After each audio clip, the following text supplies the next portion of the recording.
তবে আপু আপনার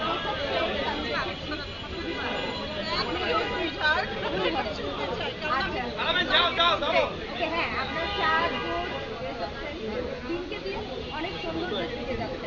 একজন আর্টিস্ট হিসেবে নিজেকে প্রতিদিন কতটুকু গ্রুমিং করছেন? অলওয়েজ আমি করি। আমি যখন সুস্থ থাকি তখন চিন্তা করতে থাকি আরো বেটার কি করতে পারবো। যখন আমি রানিং করি বা একটু ব্যায়াম পাই তখন আমি নিজেকে ডে বাই ডে আমি মানে আলসি টাইম পার করি না যে আচ্ছা আমার তো এখন আজকে কাজ নাই আমি বসে থাকবো। আমি কিছু না কিছু করার ট্রাই করি ইমপ্রুভমেন্ট হবার জন্য। আপনার সৌন্দর্যের একটা রহস্য।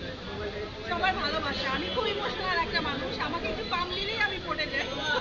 ওকে আমি আর মনে হয় না যে ববি আপু, ববি আপু কোশ্চেন আছে, গাড়ি কোথায়? কবে যাবে? শেষ করি। এই যে সম্রাট ভাই,